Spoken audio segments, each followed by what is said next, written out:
It was a typical autumn evening in New York City.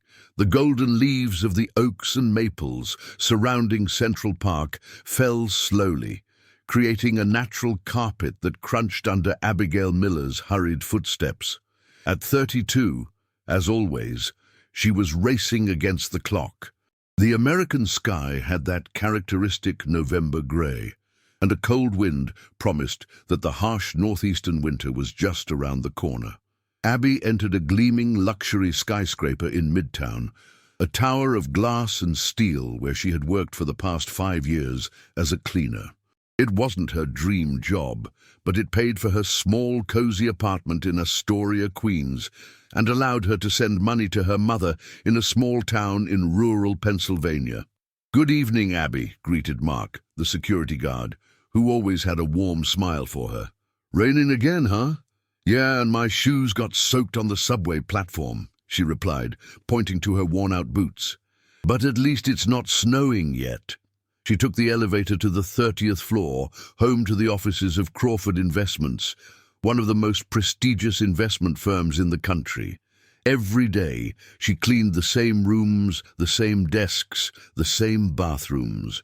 She knew every corner, every crevice of the place. Most of the employees didn't even notice her. She was invisible to them, like so many people who did her kind of work. That evening, long after most of the staff had returned to their homes on the Upper East Side or in wealthy Connecticut suburbs, Abby began her routine. She put in her earbuds and turned on her favorite true crime podcast. She enjoyed this solitude, when she could do her work peacefully, without the pressure of being judged. Suddenly, the door to one of the offices opened. It was the office of the CEO himself, Thomas Crawford. Abby quickly pulled the earbuds from her ears, feeling as if she'd been caught doing something wrong. "I'm so sorry, I didn't know anyone was still here," she said quickly, a slight blush creeping up her cheeks. Thomas Crawford, a man in his 40s with dark hair showing the first hints of silver at the temples, looked at her with surprise. Dressed in a perfectly tailored suit, he looked exactly like the kind of millionaire you'd see on the cover of Forbes. "No problem," he answered, his voice deeper than Abby had imagined. "Actually, I'm glad I ran into you. I've always wondered who makes sure my office is so impeccably clean every morning." Abby didn't know what to say. No one from management had ever paid her any attention, let alone appreciated her work. "It's my job, Mr. Crawford," she finally replied, nervously tucking a strand of her simple blonde ponytail behind her ear. "And you do it perfectly," he said, a faint smile touching his lips. "What's your name?" "Abigail. Abby Miller." "It's nice to meet you, Abby." "Officially," he said, extending a hand which she shook timidly. His grip was warm and firm. "Please, continue with your work. I don't want to interrupt." As he walked away, Abby felt a strange flutter in her stomach. It was a brief encounter, but for some reason she felt like something had shifted. Maybe it was the way he looked at her, as if he truly saw her. The next day, to her surprise, Thomas was in the office late again, and the next. Each time, they exchanged a few words, first about the weather, then about her job, and eventually about their lives. She learned that he was a widower. His wife had died of cancer 3 years ago, and he had a daughter, Julia, studying medicine at Johns Hopkins. In turn, Abby told him about her mother, about losing her father in a construction accident when she was only 12, and how she had to drop out of her English literature program at NYU to help support her family. "I've always dreamed of writing a book," she confessed one evening, not sure why she was sharing such personal dreams with one of the richest men in New York. "Something about ordinary people and their extraordinary stories." "I think you'd be good at it," Thomas replied, a genuine interest in his eyes. "You have a gift for observation." A week later, when Abby arrived at work, she found a small box on her cleaning cart. Inside was an elegant moleskin notebook and a pen engraved with the initials TC and a short message. "For Abby, so your stories can come to life." She couldn't believe it. It was the first gift she had received from someone outside her family in years. She wondered what it all meant and why a millionaire was spending his time talking to a cleaner.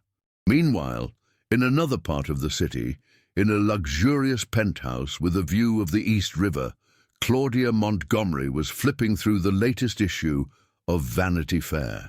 As Thomas Crawford's fiancée, she was one of the most recognizable figures in New York's high society. Their wedding, planned for the spring, was set to be the event of the year.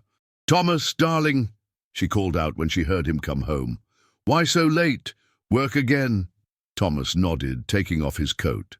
"A lot is happening with the merger with the London firm." Claudia walked over and wrapped her arms around him.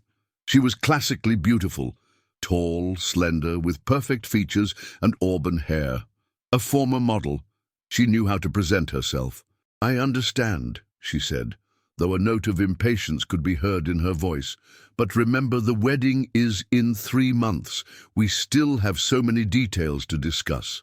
Thomas smiled, but his thoughts were elsewhere. With a simple woman with a simple ponytail and dreams of writing a book. The weeks passed, and the connection between Abby and Thomas deepened. There was nothing inappropriate about it, just conversations, sometimes a shared coffee in his office after everyone else had gone home. But Abby started to feel something she knew she shouldn't. She was falling in love. She knew it was hopeless.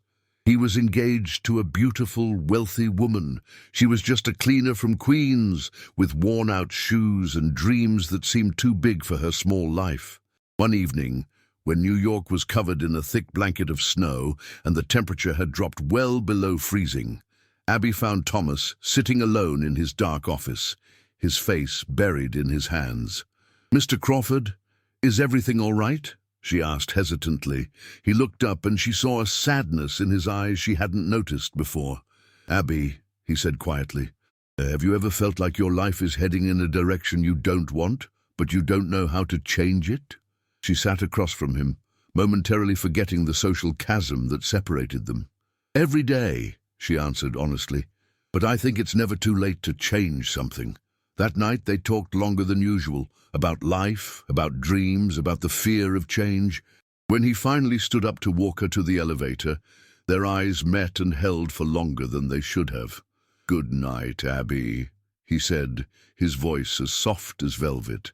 "Good night, Mr. Crawford," she replied, feeling her heart beat faster. On the way home, as the subway car swayed gently on the tracks, Abby realized she had walked into a trap from which there was no good way out. She had fallen for a man who was completely out of her reach. A man who was going to marry another woman in 3 months. And in the luxurious penthouse overlooking the river, Thomas Crawford lay awake, thinking about the woman who cleaned his office, but who seemed to understand him better than anyone else. Could there be greater opposites in the New York of 2023? A wealthy businessman and a modest cleaner, and yet in the silence of the empty skyscraper they had found something that felt more real than anything else in their lives.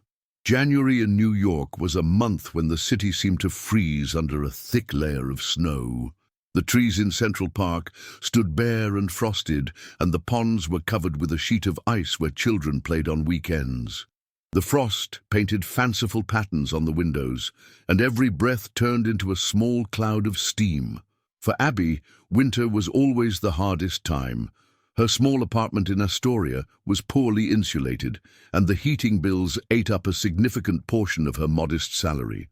That morning, the temperature had dropped to 15 degrees Fahrenheit, and she wrapped herself in an extra scarf, preparing for the long subway ride to work. Her neighbor, Mrs. Peterson, an elderly woman who lived on the floor below, stopped her at the entrance to the brownstone. "Abby, you look pale. Is everything all right?" she asked, adjusting her thick woolen shawl. "Yes, Mrs. Peterson, it's just this cold. It drains all the energy out of me," Abby replied with a forced smile. The truth was, she had barely slept for weeks. Her thoughts kept returning to Thomas Crawford, to their conversations, to the way he looked at her, to how he made her feel seen and heard for the first time in a very long time. "Take this," Mrs. Peterson said, pressing a container into her hand. "I made some beef stew yesterday. It'll warm you up." Abby thanked the older woman, moved by her kindness. In Astoria, people looked out for each other. They might not have had much, but they shared what they did. The subway was crowded, as always at that hour. Abby stood, holding onto a metal pole, her thoughts drifting to the previous evening. Thomas had invited her to his office for dinner. Nothing fancy, just sandwiches from a nearby deli and tea from the machine. But the way he looked at her over the steaming cup made her forget the cold, her problems, the differences between them. "I'd like to read something you've written," he had said unexpectedly. Abby blushed. "I don't have anything worth showing. It's just scribbles." "I don't believe that," he interrupted gently. "I see how you look at the world, Abby. With such attention, such understanding, your words must be just as beautiful." That night, after returning home, Abby had opened the notebook he had given her, and for the first time in years started to write. A story about a woman trapped in a life that wasn't her own, and about an unexpected encounter that changed everything. The subway screeched to a halt, pulling her from her reverie. She was already at her stop in Midtown. She got out, and the frigid air hit her face like a slap. The office building was quiet. Most companies had reduced their hours due to the heavy snowfall. Abby performed her duties mechanically, her mind constantly drifting to the notebook tucked away in her bag. She wondered if she would ever have the courage to show Thomas what she had written. When she reached the 30th floor, she immediately noticed something was wrong. The door to Thomas's office was ajar, and raised voices came from inside. She instinctively stopped, not wanting to intrude. "I really don't understand what's gotten into you lately, Thomas." It was a woman's voice, high-pitched and clearly irritated. "You're always staying late at work. You're absent-minded when we talk about the wedding." "Claudia, please, not now." Thomas's voice sounded tired. "We're in a crisis with this merger. I need to focus." "The merger, the merger. It's always the merger. What about us? What about our life?" Abby heard the click of high heels on the marble floor. "Sometimes I wonder if you even want this wedding." A silence fell that seemed to last an eternity. Abby knew she should leave, that she shouldn't be eavesdropping, but her feet refused to move. "Of course I do," Thomas finally answered, but his voice sounded hollow, unconvincing.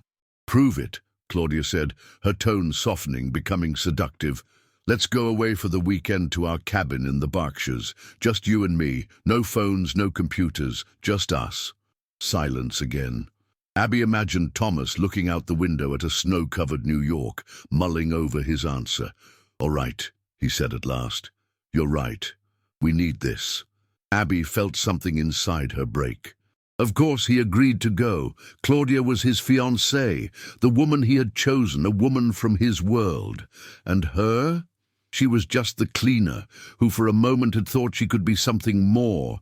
She walked away quietly before anyone could see her, and spent the rest of the day avoiding the 30th floor. When evening came, she was sure Thomas had long since left, preparing for his romantic weekend in the mountains. To her surprise, when she entered his office to clean it, she found him sitting at his desk, looking over some documents. "Abby," he said, looking up. He looked tired, but a smile appeared on his face when he saw her. "I thought you weren't coming." "I still have a few rooms to clean," she replied, trying to keep her voice steady. Thomas put down the documents and stood up. "I brought you something," he said, pointing to a small box on his desk. "It's a special blend of tea from my last trip to Asia. I thought you might like it." Abby stared at the box, feeling tears welling up in her eyes. How could he be so kind, so thoughtful, while planning a weekend with another woman? "Thank you," she said quietly, not moving closer. "But you shouldn't." "Why are you suddenly so formal with me again?" he asked, frowning. "I thought we agreed to be on a first-name basis." "It's not right," she answered, her voice trembling. "You're my boss, and I'm just—" "Just who?" he interrupted, stepping closer. "Just a cleaner. That doesn't define who you are, Abby." They were standing opposite each other now, only a few feet apart. Abby could smell the faint scent of his cologne, something expensive and elegant, like everything else in his life. I heard your conversation with your fiancé, she finally admitted, looking down. I didn't mean to listen, but I understand, Thomas cut in, his face growing serious. Claudia is upset. The wedding, the company, it's all putting pressure on us. Of course, Abby replied, trying to hide the pain she felt. That's natural. After all, it's the most important day of your lives. Thomas looked at her for a moment, as if wanting to say something but holding back. Finally he sighed and returned to his desk. I'll tell you something, Abby, he began, not looking her in the eye. Sometimes I wonder if all of this, the company, the engagement, the life I lead, if it's really what I want. Abby didn't know what to say. Part of her wanted to comfort him, to tell him everything would be all right. Another part wanted to scream that if he had doubts, he should resolve them before he broke his fiancée's heart and hers. I think everyone has doubts sometimes, she finally said cautiously.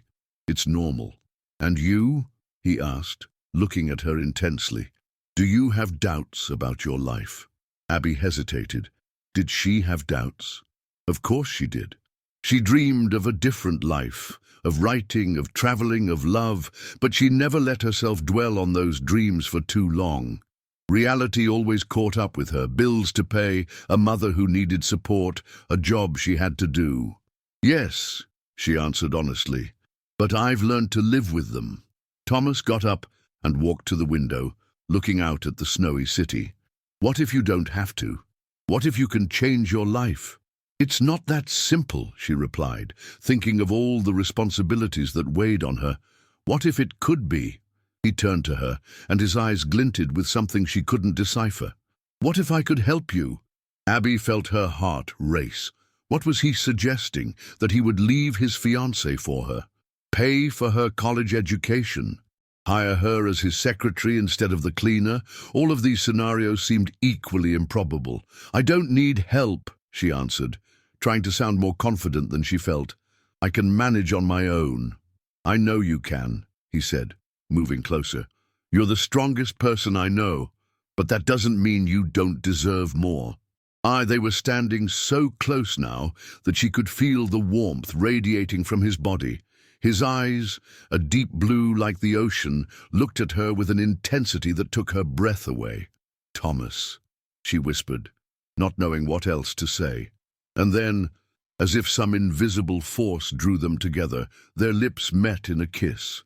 It was gentle, hesitant, like a question without words. And then it became deeper, more passionate, like an answer they had both been waiting for. When they finally broke apart, Abby felt as if the world was spinning. What had she just done? She had kissed an engaged man, her boss, a man from a completely different world. I'm sorry, Thomas said, though there was no regret in his eyes.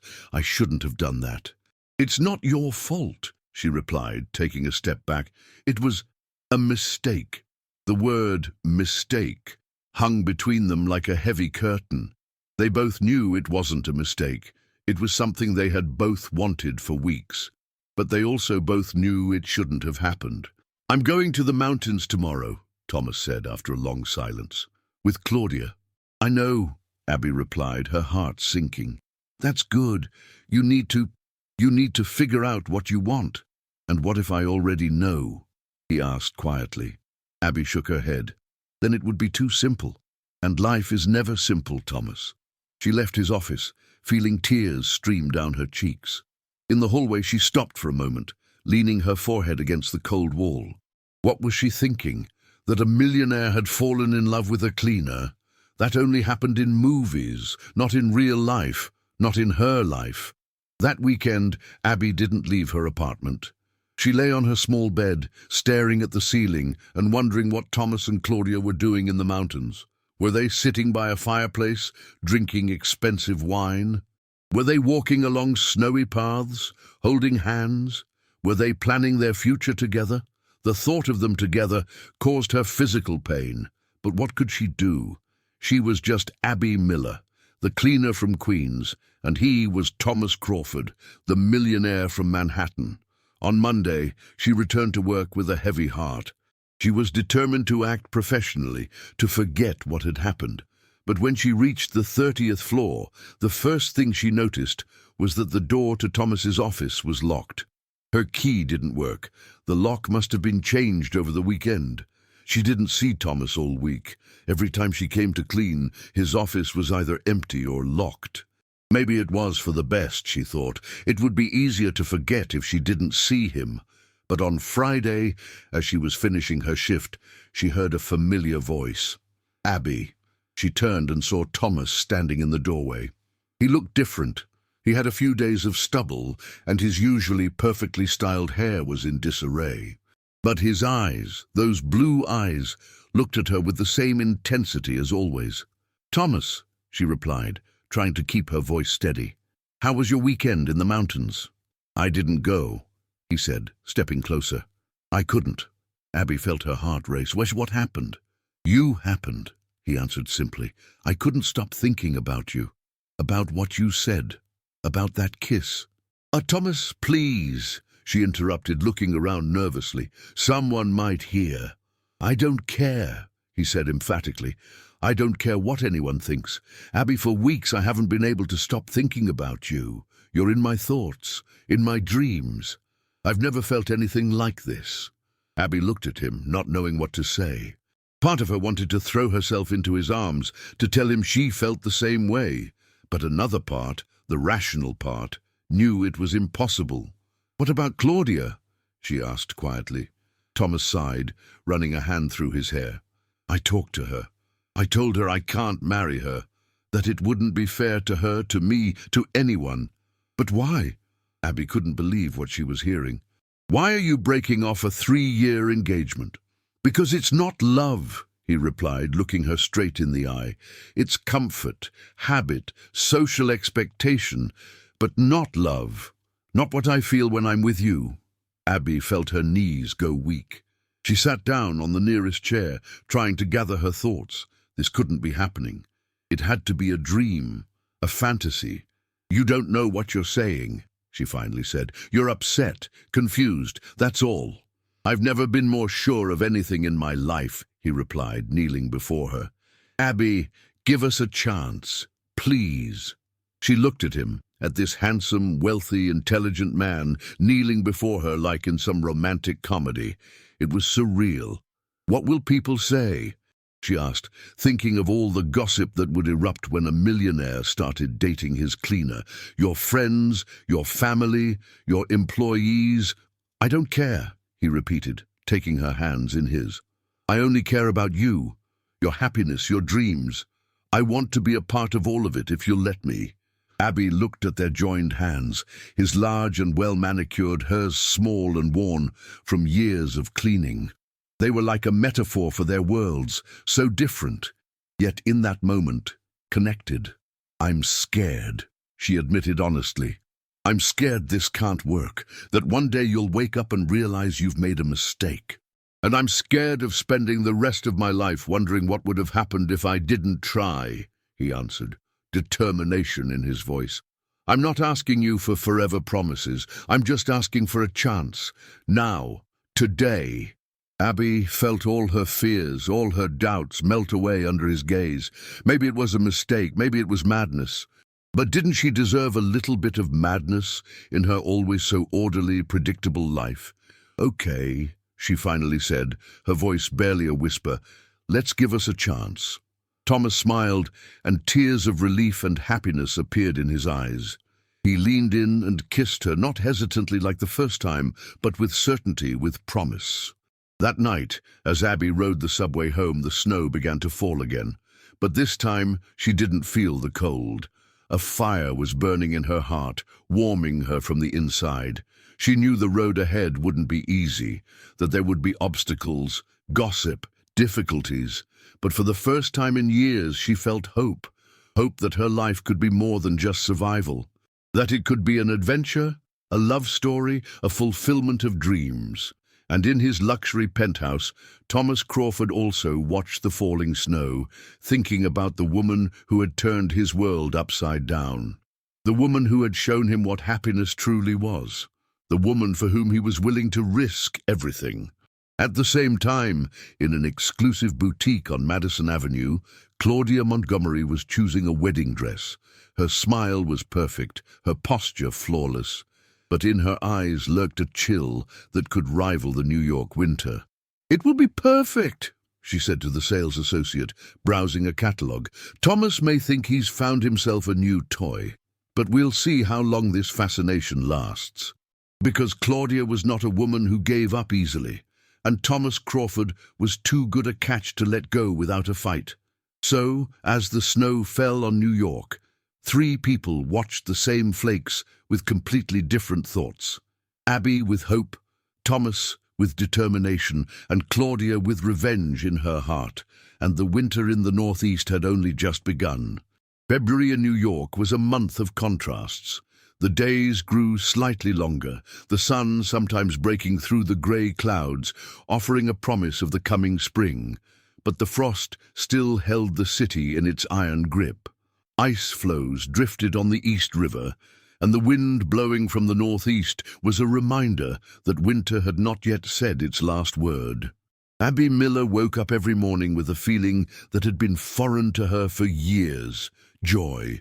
Her life, which for so long had been a predictable series of duties, suddenly became full of surprises.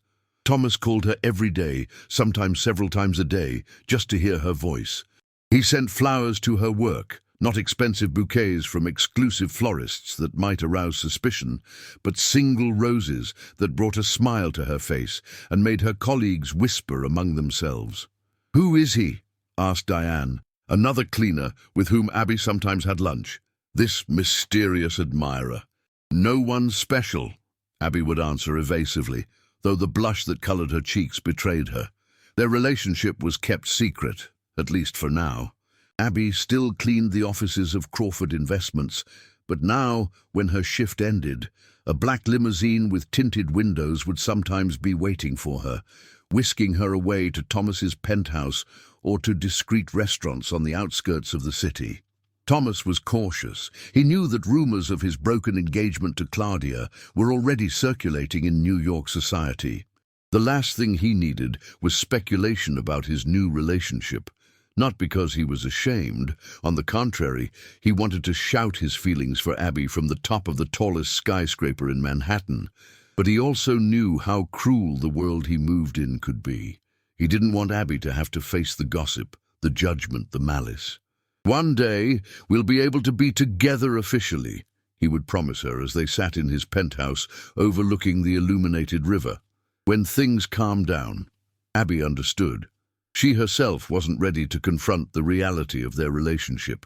In her small world, among her neighbors in Queens, among her colleagues from the cleaning company, the very idea that she was dating a millionaire would be like something out of a movie.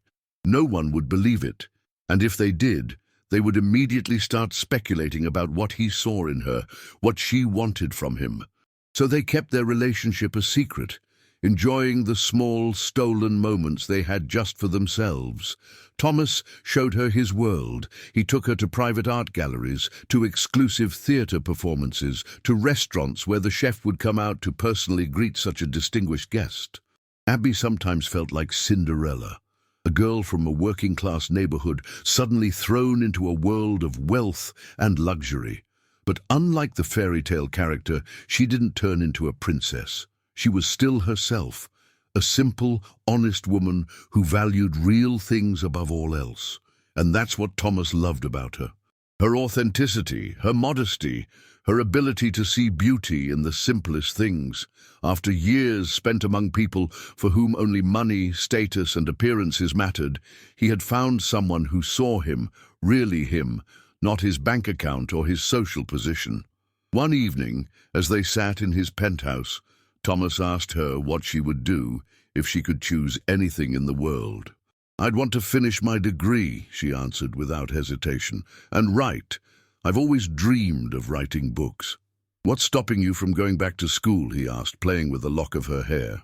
Abby laughed quietly. "The same thing that stops most people. Money, time, responsibilities." "And what if I told you I could help?" Thomas asked, his eyes shining in the dim light. "That I could make your dreams come true?" Abby shook her head. I don't want you to pay for my education, Thomas. I'm not with you for your money. I know that, he answered emphatically. And that's exactly why I want to help you. Not because I think you expect it, but because I love you and I want you to be happy. Those were the first words of love spoken between them. Abby felt her heart race. He loved her. This wonderful, wealthy, intelligent man loved her, a simple girl from Queens. I love you too, she replied quietly, and the words felt like the truest thing she had ever said. He kissed her then, and in that kiss was the promise of a future they were both beginning to imagine, a future together. But reality had other plans for them. The next day, when Abby arrived at work, she noticed something was wrong. Her colleagues looked at her differently, some with curiosity, some with envy, others with disapproval. Diane approached her with her phone in hand. "Have you seen this?" she asked, showing her the screen. It was an article on a major online gossip site. The headline screamed, "Billionaire and the Cleaner. The Secret Romance of Thomas Crawford." Below it was a blurry photo taken through a restaurant window. Thomas and her, sitting at a table, holding hands, looking at each other with an affection that couldn't be hidden. Abby felt the blood drain from her face. How had this happened? They had been so careful, so discreet. Who had taken that picture? Who had sold their story? Is it true? Diane asked, her eyes wide with disbelief. Are you really dating Thomas Crawford? Abby didn't know what to say. Part of her wanted to deny it, to say it was just a woman who looked like her. But another part, the stronger part, knew there was no point in lying. The truth was out, whether she wanted it to be or not. Yes, she answered quietly. It's true. The words triggered a wave of whispers among the employees who had gathered around them.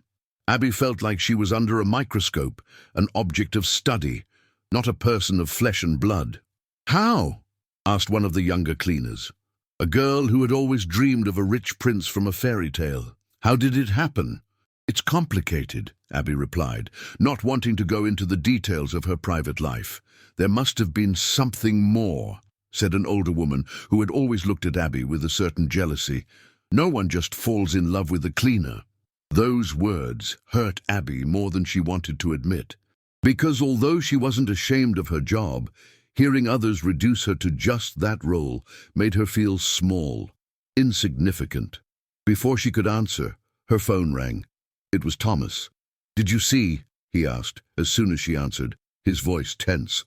Yes, she replied, stepping aside to avoid prying ears. How did this happen? I don't know, he said, frustration clear in his voice. But I have my suspicions. Claudia has friends in the media. Claudia? Of course, who else would have a motive to destroy their happiness? Who else would feel so betrayed, so bitter? What now? Abby asked, feeling panic begin to rise in her chest. Everyone knows. Maybe it's for the best, he replied after a moment of silence. We don't have to hide anymore. We can be together openly. But Abby wasn't sure she was ready for that. It was one thing to hide from a few colleagues, family and friends. It was another to face the whole world, all those people who would look at her and judge her, analyze her every move, every word, every gesture. I'm scared, she admitted quietly. I know, Thomas replied, his voice softening, but we'll face this together. I promise. After the call, Abby returned to work, trying to ignore the stares and whispers. But it was impossible. Her world, which had always been so simple, so predictable, had suddenly become complicated, full of looks, judgments, and expectations. When she reached the 30th floor, she saw that the door to Thomas's office was wide open, and there was an unusual commotion inside. Employees were walking back and forth, talking in hushed tones, and Thomas's secretary, usually calm and professional, looked flustered. What's going on? Abby asked, approaching her. The woman looked at her, and in her eyes was something Abby couldn't decipher, a mixture of curiosity, disbelief, and maybe a touch of pity. Mr. Crawford is in a crisis, she replied, trying to sound professional. Some of the investors are pulling out of the merger after these revelations. Abby felt her heart stop. It was her fault. Because of her, Thomas could lose what he had worked so hard for. Because of her, his reputation, his company, everything he had built was at risk. "Can I see him?" she asked hesitantly. The secretary hesitated. "He's in a board meeting, a very tense one." Abby nodded, understanding. There was no place for her in this world of financial crises, board meetings, and multi-million-dollar decisions. She was just Abby, the cleaner, who had suddenly found herself at the center of a scandal. She did her work in silence, feeling the weight of the stares from employees who had barely noticed her before. Now everyone knew who she was. Everyone had an opinion about her, a theory, a judgment. As she was finishing cleaning the last office, the door to the conference room opened, and a group of serious-looking men in suits came out, talking in low voices. The last to leave was Thomas, looking exhausted, his face tight with stress. When their eyes met for a moment, Abby saw something in his that made her heart stop. Doubt, as if he was wondering if it was all worth it, if she was worth it. But then he walked over to her, ignoring the whispering employees, ignoring everything and everyone, and took her hand. "Let's get out of here," he said quietly. "I need some air." They walked out of the skyscraper together, holding hands as if challenging the entire world. Outside, a light snow was falling, and the frosty air stung their faces. "What happened?" Abby asked as they walked along the Hudson, leaving footprints in the fresh snow. Thomas sighed, his breath turning into a small cloud of steam. "Some of the investors are concerned. They think my personal life might affect my business decisions." "Because of me," Abby said, the words feeling like a stone in her heart. "No," he denied firmly, stopping and looking her straight in the eye. "Because of people who think they have the right to judge others based on their social status, their job, their money, not because of you." "Never because of you." Abby felt tears welling up. How could he be so sure, so determined, when his world was falling apart? How could he still look at her with such love, such devotion? "What are we going to do?" she asked, her voice barely audible over the sound of the wind. Thomas looked at the frozen river for a moment, his face thoughtful. "We have to show them that this isn't a momentary whim, a crazy affair. That it's something real, lasting, something that won't affect my business decisions, and if anything, will only affect them positively." "How?" Abby asked, having no idea how they could convince all these people that their love was worth anything. Thomas turned to her, a glint of determination in his eyes. "We have to show them who you really are, Abby. Not a cleaner, but an intelligent, talented woman with dreams and ambitions." "Do you think that will work?" she asked doubtfully. "It has to," he replied, and there was something in his voice that almost made her believe him, "because the alternative is letting them win, and I'm not going to do that." They returned to his penthouse, where Thomas began to plan how to change the narrative, how to show the world that their love wasn't a scandal, but a story that deserved respect, understanding, maybe even admiration. "We can arrange an interview," he suggested, pacing the living room, "with a respected journalist, someone who won't be looking for sensation, but for the truth." Abby sat on the couch, hugging her arms. The thought of telling their story, of exposing her life to strangers, was terrifying. But she knew Thomas was right. If they wanted a chance, they had to change the way people saw them. "Okay," she finally agreed. "Let's do it." Thomas smiled, walking over and taking her in his arms. "Everything will be all right. You'll see. We'll get through this together." But as he held her, Abby couldn't shake the feeling that this was just the beginning of their problems, that the worst was yet to come. And she was right. The interview was scheduled for the following week. A renowned journalist from the New York Times, known for his integrity and lack of sensationalism, agreed to conduct the conversation. Thomas chose the location, not his luxurious penthouse, which could have highlighted the differences between them, but a neutral space, an art gallery owned by a friend of his. In the meantime, Abby's life changed beyond recognition.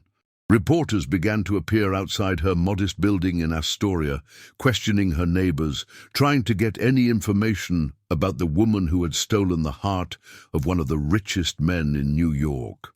Her phone rang constantly. Old acquaintances, distant relatives, all suddenly interested in her life, her relationship, her future. Some were genuinely curious, others were envious, and still others wanted to use her new position for their own benefit. "Abby, honey, it's your Aunt Carol," said a woman Abby hadn't seen in 10 years. "I'm so happy for you. By the way, my son is looking for a job in finance. Maybe your new friend could help." Worst of all were the comments online. People who had never met her, who knew nothing about her, felt entitled to express the cruelest opinions. "Home wrecker. What does he see in her? She must be good in bed. She's probably pregnant and after his money. Poor Claudia. She deserved better." Abby tried not to read the comments, but it was impossible. They were everywhere, on forums, on social media, in the articles she read. The worst part was that a piece of her was starting to believe them. Maybe she didn't deserve Thomas. Maybe she was just a cleaner who happened to catch a millionaire's eye. Maybe this was all a mistake. Thomas did everything he could to protect her, to show her how much he loved her, how important she was to him. But even he couldn't stop the avalanche of gossip, speculation, and malice. The day before the interview, Abby sat in her bathroom, looking at her reflection in the mirror. She looked different, paler, thinner, with dark circles under her eyes from sleepless nights. She wondered if the journalist would notice these changes, if he would see a woman who was slowly losing herself under the weight of public opinion. Her phone rang, pulling her from her thoughts. It was an unknown number. For a moment she considered not answering. She had received so many unpleasant calls in recent days. But something made her press the green button. "Hello?" she said hesitantly. "Abigail Miller?" asked a woman's voice, cool and composed. "Yes, this is she." "This is Claudia Montgomery." Abby felt her heart stop for a moment. Claudia, Thomas's ex-fiancée. The woman whose happiness she had destroyed. "Yes," she managed to say, though her throat was tight with fear. "I think we should talk," Claudia said, her voice now softer, almost friendly. "In person. No reporters, no Thomas. Just the two of us." Abby knew it was a bad idea. She knew Thomas would be against it, but she also felt it was necessary. That she had to look into the eyes of the woman she had unintentionally hurt, whose dreams she had shattered. "All right," she agreed. "When and where?" "Tonight, at a cafe in the West Village. I'll text you the address." And so, that evening, Abby found herself in a small, discreet cafe tucked away on a side street in the West Village. The place was nearly empty, a rarity in downtown Manhattan. Claudia was already waiting, sitting at a corner table, elegant as ever, in a simple black dress and pearls. As Abby approached, Claudia looked up, and their eyes met for the first time. Abby saw a mixture of emotions in the other woman's eyes: pain, anger, curiosity, maybe even a hint of admiration. "Thank you for coming," Claudia said, gesturing to the chair opposite her. "Please sit." Abby sat down, feeling awkward in her simple dress from a chain store compared to Claudia's sophisticated elegance. But she didn't let her discomfort show. "Why did you want to meet?" she asked directly, seeing no point in feigning politeness. Claudia smiled slightly, as if appreciating her directness. "I wanted to see the woman for whom Thomas abandoned a 3-year relationship, wedding plans, and social approval." Abby held her gaze, refusing to show weakness. "I didn't ask him to do that." "I believe you," Claudia replied, and the sincerity in her voice surprised Abby. "Thomas has always done what he wanted. It's one of his most irritating and at the same time most endearing qualities." A waiter approached their table, breaking the tense moment. Claudia ordered wine. Abby opted for tea. When the waiter left, Claudia continued. "You know your chances are minimal, right?" she asked, though there was no malice in her voice, just cold analysis. "The world Thomas lives in is not kind to outsiders. It's not kind to someone like you." The words stung Abby more than she wanted to admit. "You think I don't realize that?" "I think you don't realize the full scale of the problem," Claudia replied, leaning forward slightly. "This isn't just about you, Abby. It's about Thomas, his company, his future. This scandal could ruin him." "Thomas is strong," Abby replied, defending the man she loved. "He'll survive this." "Maybe, maybe not," Claudia shrugged. "But are you ready for what's coming? The endless gossip, the stares, the judgments, for always being the cleaner and never Abigail Miller?" Abby felt her confidence waver. These were the same questions she asked herself every sleepless night, the same doubts that tormented her when she read the comments online. "I love him," she finally said, as if that explained everything, as if love could overcome all obstacles. Claudia looked at her for a moment, and her face softened. "I believe you, and I think he loves you too, but sometimes love isn't enough, Abby. Sometimes life is too complicated, too difficult." The waiter brought their drinks. Claudia took a sip of wine, and Abby wrapped her hands around the warm mug of tea as if seeking support from it. "What do you want from me?" she finally asked, looking Claudia straight in the eye. "For me to give up? To walk away?" "I want you to think carefully about what you're doing," Claudia replied, her voice strangely gentle. "About the consequences for you, for Thomas, for everyone involved. Are you willing to sacrifice everything for this? Your privacy, your identity, maybe even your dignity?" The words hung between them like a heavy curtain. Abby knew Claudia was right. Their path would not be easy, perhaps even impossible. But did that mean she shouldn't try? That she should give up on the love of her life, on the man who saw more in her than anyone else? "I love him," she repeated, as if it were the only thing that mattered. Claudia sighed, finishing her wine. "Love," she said with a hint of bitterness. "Everyone thinks it's enough, but life has a way of quickly testing that belief." She stood up, placing a $100 bill on the table, far more than their order. "Thank you for meeting me, Abby. You're not what I expected." As Claudia walked out of the cafe, Abby called after her, "And what did you expect?" Claudia turned, a sad smile on her face. Someone easier to hate. After she left, Abby sat for a long time, drinking her cold tea and pondering the words of Thomas's ex-fiancée. Was she right? Was their love doomed to fail? Was she ready for this fight? Was Thomas really worth it? She drank the last sip of tea and felt a determination grow in her heart. Yes, he was worth every fight. Returning to her apartment in Queens, she noticed a group of reporters waiting outside her building. She sighed deeply, preparing for the confrontation. This was her new reality. No privacy, no peace. Her phone vibrated in her pocket. A message from Thomas. "Where are you? I was worried." She hesitated, wondering whether to tell him about the meeting with Claudia. She decided to be honest. Their relationship had to be built on truth, especially now. "I met with Claudia. I'm on my way home. There are reporters outside my apartment." The reply came immediately.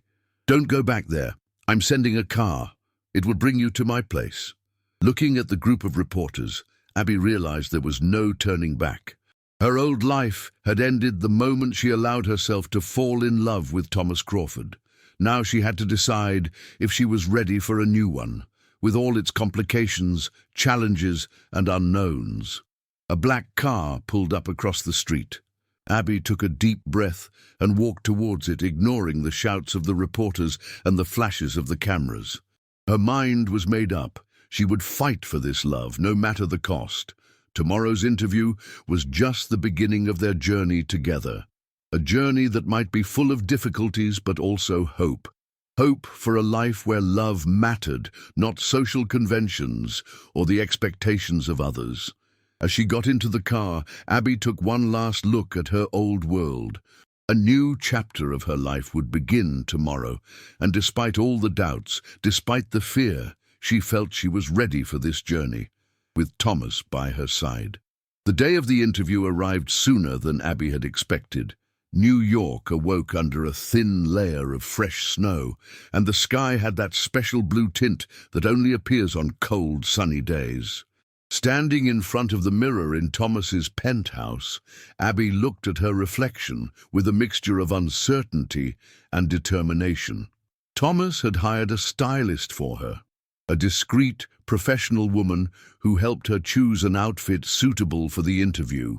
It wasn't a luxurious piece from a famous designer, but an elegant, simple dress in a bottle green color that enhanced her natural beauty without trying to change it.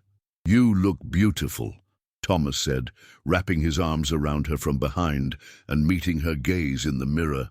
"Ready?" "No," she answered honestly, "but we're doing it anyway." The art gallery where the interview was to take place was a small but exclusive space in Soho.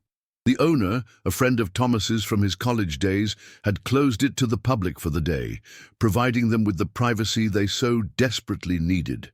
The journalist, Mark Wilcox, was an older man with sharp eyes and a gentle smile.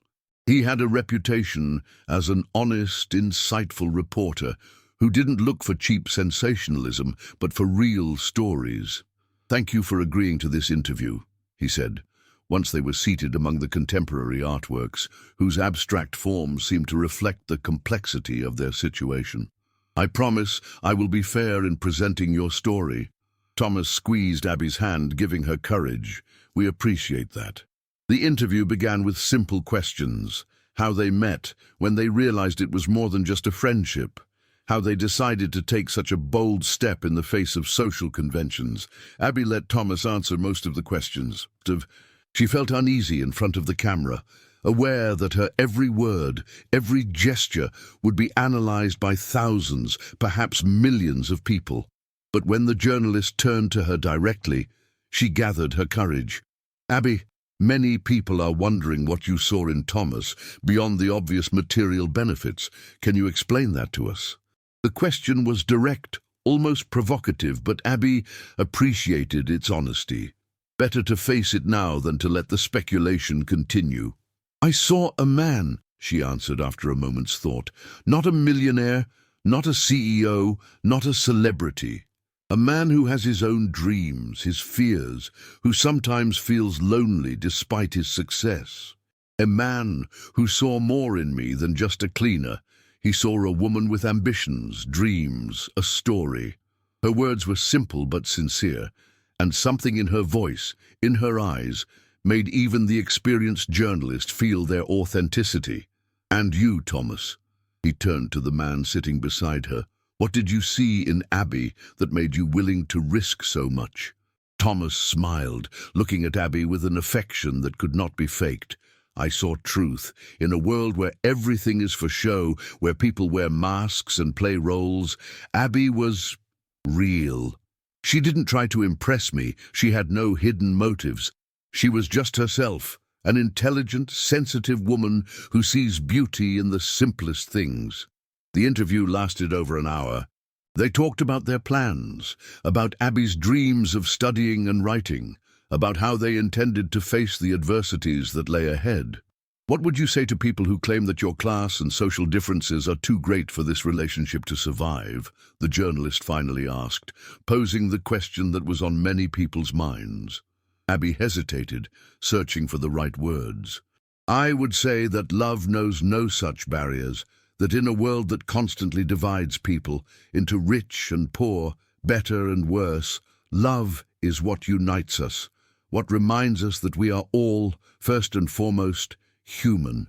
When the interview ended, Abby felt strangely calm. She had done it. She had stood before the camera, shown the world who she was, what she felt. Now all that was left was to wait for the reaction. They didn't have to wait long. The interview was broadcast the next day and became an instant sensation. The online comments, which had always been a mix of opinions, now seemed to lean in their favor. People were moved by their sincerity, their courage, their love, which seemed genuine and deep. "I might be wrong, but it seems like he really loves her. I watched that interview and I cried. It's like a fairy tale, but real. I wish them happiness. The world needs more stories like this." Of course, there were still critics, people who couldn't or wouldn't believe in their love, but their voices were now quieter, drowned out by a wave of sympathy and support. Even the investors began to soften. The merger, which had been in jeopardy, now seemed possible again. Thomas received calls from business partners who had previously expressed concerns and now wanted to voice their support. For Abby, however, the most important support came from her mother. Mrs. Miller, a simple woman from a small town in Pennsylvania, was initially terrified by the scandal involving her daughter. But after watching the interview, she called Abby with tears in her eyes. "Honey," she said, her voice trembling with emotion, "he really loves you and you love him. That's all that matters to me." Those words meant more to Abby than all the positive comments online, all the kind articles in the press. Her mother, the woman who had raised her alone after her father's death, who had taught her the value of hard work and honesty, had given them her blessing. A week after the interview, Thomas suggested that Abby move into his penthouse permanently. Until then, she had spent most of her time there, but still had her small apartment in Queens, her own corner to which she could return. "You don't have to answer right away," he said, seeing her hesitation. "It's a big change. I'll understand if you need time." Abby appreciated his patience, his understanding. It was one of the reasons she loved him. He never pushed, always respected her boundaries, her needs. "It's not about whether I want to live with you," she replied, playing with the rim of her teacup. "Of course I do, it's just..." "Just what?" he asked gently when she fell silent. "I'm afraid of losing myself," she finally admitted. "I'm afraid that if I move into your penthouse, if I fully enter your world, one day I'll wake up and I won't be Abby Miller, the cleaner from Queens who dreamed of writing anymore. I'll just be Thomas Crawford's girlfriend." Thomas looked at her for a moment, and understanding dawned in his eyes. "You're right. It's important that you keep your identity, your dreams. How about a compromise?" "What kind of compromise?" she asked, intrigued. "Move in with me, but keep your job, at least for now. And start your degree, the one you always wanted to finish. Find your own path, independent of me. And then, when you're ready, when you have your own achievements, your own professional identity, then we can think about a future together on more official terms." The proposal moved Abby. Thomas understood her fears, her need for independence. He didn't want her to be just his accessory, his trophy. He wanted her to grow as a person, as a woman. "Thank you," she said, her eyes filling with tears of gratitude. "Thank you for understanding me." And so Abby moved into Thomas's penthouse, but she didn't quit her job, at least not right away. She continued to clean offices, though no longer on the 30th floor where Thomas's company was located. She saw the surprise in her colleagues' eyes, heard their whispers, but she didn't care. She was proud of who she was, of the work she did. At the same time, she applied to NYU to finish the English literature degree she had interrupted years ago. Thomas supported her in this, but he didn't interfere. It was her decision, her path. March brought the first signs of spring to New York. The snow melted, revealing the first snowdrops in the parks. Abby was accepted into the university and was set to start in the fall semester. In the meantime, she began to write, first short stories, then longer pieces. Thomas read them all, encouraging her but never criticizing, allowing her to find her own voice. Their life slowly stabilized. The scandal that their relationship had caused was gradually turning into a romantic story that people liked to tell. The tale of the millionaire who fell in love with a cleaner even made it into international media compared to a modern-day Cinderella story. But Abby knew it wasn't a fairy tale. It was real life, with its ups and downs, its difficult moments, its daily challenges, and that's what made their love even more beautiful, that it existed in reality, not on the pages of a storybook. On the last weekend of March, Thomas suggested a trip to his cabin in the Berkshires, the same one he was supposed to go to with Claudia before everything changed. Abby agreed, though she felt a slight unease. The place was full of memories, of a history that wasn't hers. The cabin turned out to be a cozy wooden lodge nestled on a mountainside with a view of the valley. It was luxurious, but in a discreet, understated way, with a fireplace, large windows that let in the light, and a deck with a breathtaking view of the mountains. "This place is beautiful," Abby said, standing on the deck and breathing in the fresh mountain air. "I bought it 5 years ago," Thomas replied, standing beside her. "I always dreamed of a place where I could escape the hustle and bustle of the city, the pressure of work." "Did you come here often?" she asked, her voice carrying the unasked question. "Did you come here with her?" Thomas understood the unspoken question. "Not as often as I would have liked, and rarely with Claudia. She wasn't fond of the mountains, of the quiet. She preferred cities, hotels, the commotion." Abby nodded, feeling a sense of relief. This place wasn't filled with memories of another woman. It could become their place, hers and Thomas's. In the evening, they sat by the fireplace, drinking wine and talking about the future, about dreams, about plans, about how they imagined their life in a year, 5 years, 10 years. "I want to show you the world," Thomas said, playing with a lock of her hair. "Paris, Rome, New York, Tokyo, all those places you've always dreamed of." "I'd love to see all of that," Abby replied with a smile. "But you know what's strangest? Now that I could go anywhere, I realize that what I want most is to be here, with you." Thomas leaned in and kissed her gently. "I want to be with you too, anywhere." The next day, they went for a long hike on the mountain trails. Although it was March, there was still snow in the higher elevations, and the air was crisp and clean. Abby felt free, happy, as if all the problems, all the difficulties they had endured in recent months had been washed away by the mountain streams.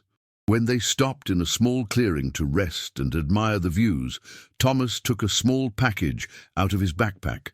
"I have something for you," he said, handing her a small box. Abby opened it curiously. Inside was a key, a simple brass key that looked old. "What is this?" she asked, turning it over in her hands. "The key to your future," Thomas replied with a mysterious smile. "I'll show you when we get back to the cabin." Intrigued, Abby tucked the key into her jacket pocket, and they continued their hike, enjoying the beauty of the mountains, the fresh air, and each other's company. When they returned to the cabin, Thomas led her to a small building next to the main lodge, something that looked like a small workshop or studio. The door was locked. "Open it," he encouraged, pointing to the key he had given her. Abby put the key in the lock and turned it. The door swung open to reveal a cozy interior, a small but bright room with a large desk under the window, shelves full of books, and a comfortable armchair. "What is this?" she asked, stepping inside and looking around with curiosity. "Your studio," Thomas replied, watching her reaction. "A place where you can write, think, dream. Your own space, independent of me, of our relationship. A place where you can just be Abby Miller, the writer." Abby felt tears welling up in her eyes. It was the most beautiful, most thoughtful gift she had ever received. Thomas not only understood her need for independence, her dreams of writing, but actively supported them, giving her the space, the tools, the opportunity. "Thank you," she whispered, hugging him tightly. "Thank you for understanding." "I love you," he replied simply, "and I want you to be happy, fulfilled, to realize your dreams."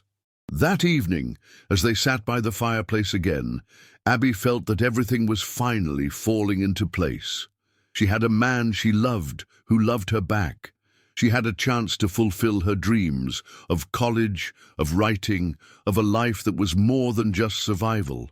Of course, there were still people who looked at them with disapproval, who whispered behind their backs. There were still many challenges ahead, many difficulties to overcome. But now, sitting before the crackling fire, looking into the eyes of the man who saw more in her than anyone else, Abby knew that everything would be all right. Because love, true love, knows no social, financial, or cultural differences. Love sees only the person, their heart, their soul, their essence. And that was the most important thing. As she fell asleep that night in Thomas's arms, a smile on her lips, she didn't yet know that their greatest challenge was still ahead. That fate was preparing a test for them that would challenge the strength of their love, their devotion, their determination. A test that would begin with a single phone call, a single message that would change everything. April brought true spring to New York. The parks filled with blooming crocuses and daffodils, and the first couples appeared along the Hudson, enjoying the increasingly warm days.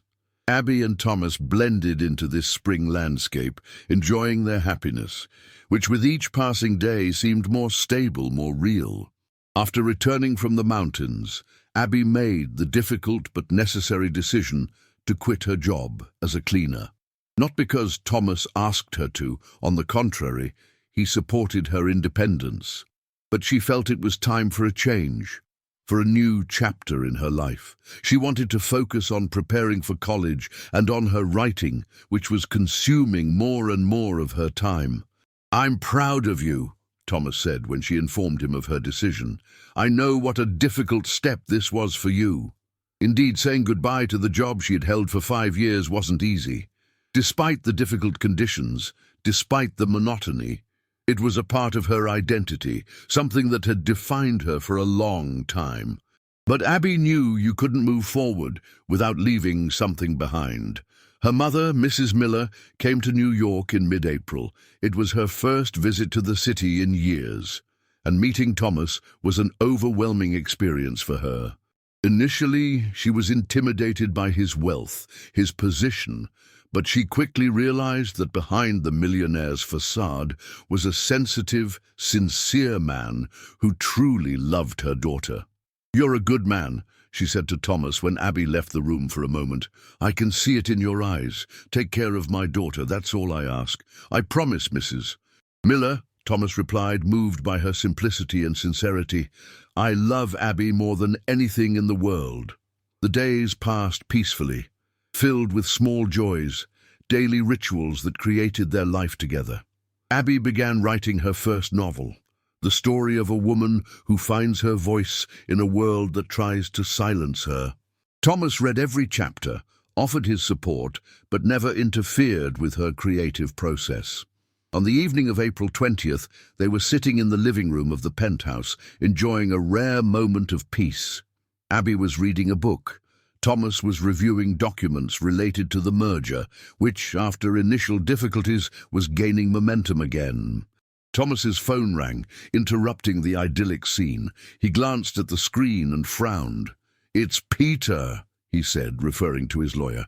"At this hour, it must be something important." He answered the phone, and Abby watched his face change from surprised to serious, almost grim. "I understand," he finally said. "Yes, I'll be in the office early tomorrow. Thanks for the information." When he hung up, Abby knew something was wrong. "What happened?" she asked, putting down her book. Thomas sighed deeply, rubbing his eyes with his hand, a gesture he always made when he was tired or stressed. "It's Claudia," he finally said. "She's filed a lawsuit for breach of promise to marry." Abby felt her heart stop. "Is that even possible? Legally?" "In the U.S., these cases are rare but not impossible," Thomas replied, his voice tense. "Claudia claims she suffered emotional and financial damages because of the broken engagement. She's demanding compensation." "How much?" Abby asked, though she knew that wasn't the most important thing.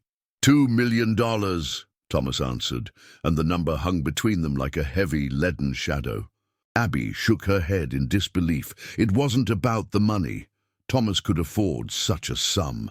It was about the symbolic meaning of the lawsuit, about another attempt to strike at their relationship, at their happiness. "Why now?" she asked, not understanding Claudia's motives.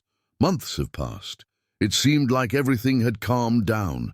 "Ma, Peter thinks it might be related to the merger," Thomas replied, getting up and walking to the window. "We're close to finalizing it. This could be a way to sabotage it, to create another scandal that would scare off the investors." Abby went to him, wrapping her arms around him from behind and resting her head on his back. "What are you going to do?" "Fight," he answered without hesitation.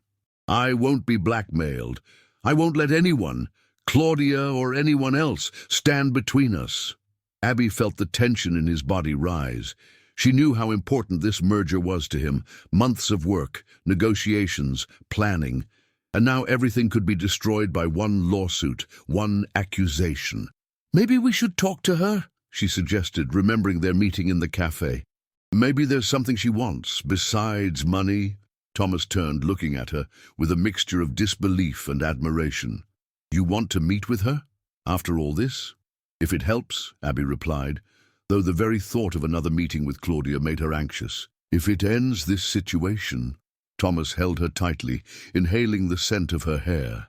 "You are an amazing woman, Abby Miller, but no, I'm not going to expose you to another confrontation with Claudia. This is my battle." The next day, Thomas went to the office early to meet with his lawyers and plan a defense strategy. Abby was left alone in the penthouse, trying to focus on her writing, but her thoughts kept returning to the lawsuit, to Claudia, to all the complications that still haunted their lives. In the afternoon, her phone rang, an unknown number. For a moment, she considered not answering. The last few months had taught her to be wary of unknown calls, but something made her press the green button. "Hello?" she said hesitantly. "Abby?" The voice was familiar, though she didn't recognize it at first. "This is Julia Crawford, Thomas's daughter." Abby felt her heart race. Julia, Thomas's 21-year-old daughter, a medical student at Johns Hopkins. They had never met, though Thomas had told her a lot about her. For some reason, the girl had always avoided coming to New York since her father started dating Abby. "Julia, hi," she replied, trying to sound calm. "It's nice to hear from you." "We need to talk," Julia said, her voice tense but determined. "It's about my father, this lawsuit, this whole situation." "Of course," Abby agreed, though she felt a growing unease. "When and where would you like to meet?" "I'm in New York," Julia replied. "Could you come to the cafe at the Plaza Hotel in an hour?" The Plaza Hotel, one of the most luxurious hotels in New York. The kind of place Julia would stay. Abby agreed, though she knew the meeting could be difficult. Julia was loyal to her father, but for years she had also been close to Claudia, who was supposed to be her stepmother. An hour later, Abby walked into the elegant cafe at the plaza. Julia was already sitting at a corner table, a slender, dark-haired girl with blue eyes so much like Thomas's. She was dressed simply but elegantly, in a way that betrayed her privileged upbringing. "Julia?" Abby asked, approaching the table. The girl looked up, her gaze searching, assessing. "Abby," she said, not standing up, "thanks for coming." Abby sat across from her, feeling strangely insecure. She was almost a decade older than Julia, but she felt like she was in an exam, being judged by a stern professor.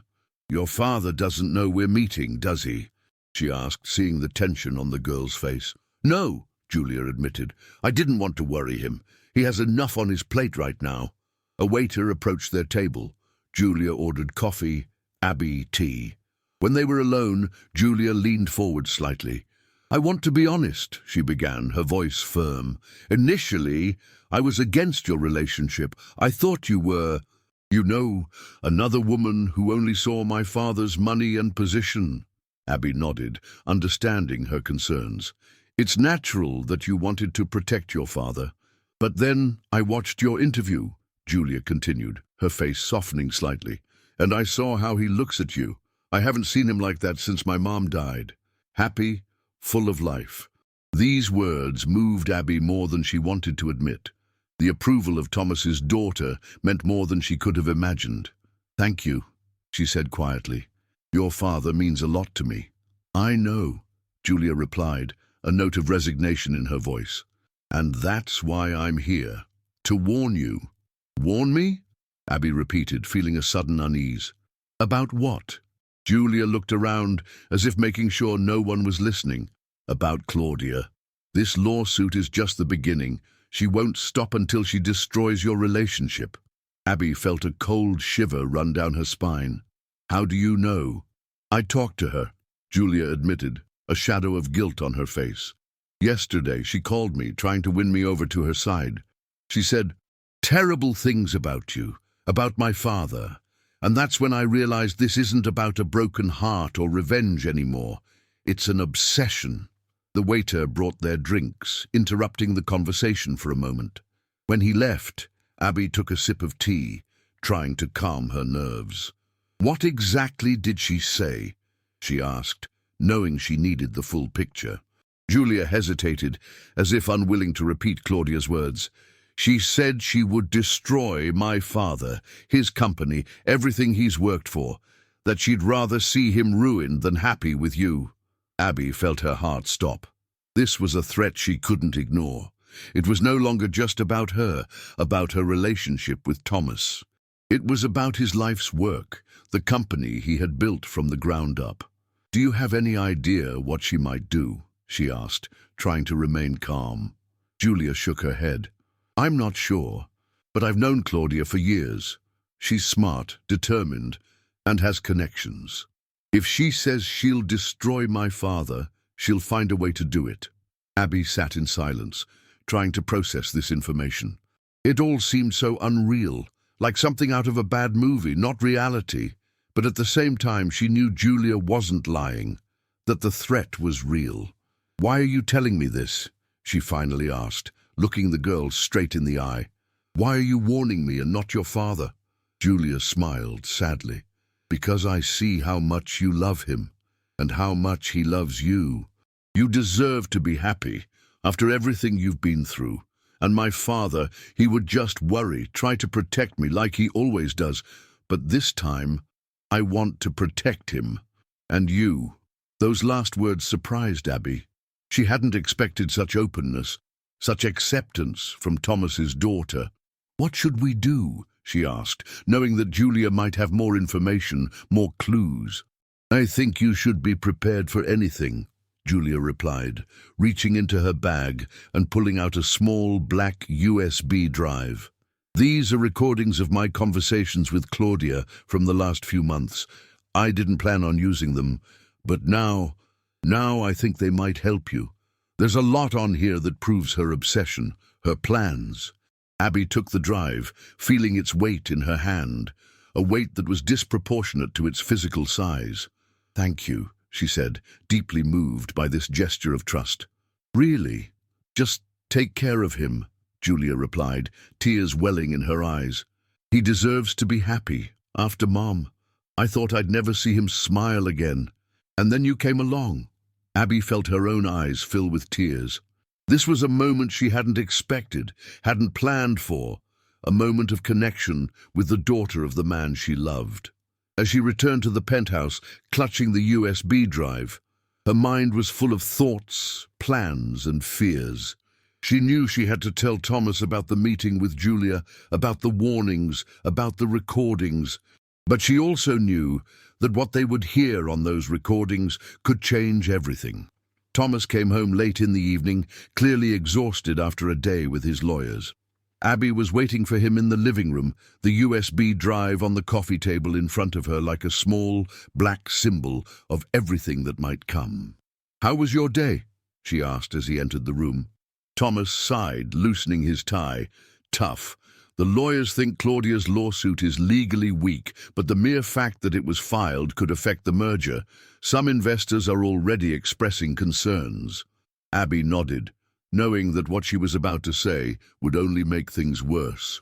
"I have to tell you something," she began, gesturing to the spot next to her on the couch. "I met with Julia today." Thomas stopped in his tracks, a look of surprise on his face. "With Julia? My Julia? She's in New York?" "Yes," Abby confirmed. "She called me, wanted to meet. She wanted to warn me." She told him about the meeting, about Julia's warnings, about the recordings. With every word, Thomas's face grew more serious, more tense. "I can't believe Julia told you that," he finally said. "She was always so wary of you." "I think she's worried about you," Abby replied, placing a hand on his arm. "She loves you and wants you to be happy." Thomas nodded, a look of emotion in his eyes. "My daughter," he said quietly. "She always surprises me." Then his gaze fell on the USB drive on the table. "What's on these recordings?" "I don't know," Abby admitted. "I haven't listened to them. I was waiting for you." Thomas took a deep breath, as if preparing himself for what was to come. "Let's play them." Abby plugged the drive into the laptop and the recordings began to play. Claudia's voice was clear, full of emotion.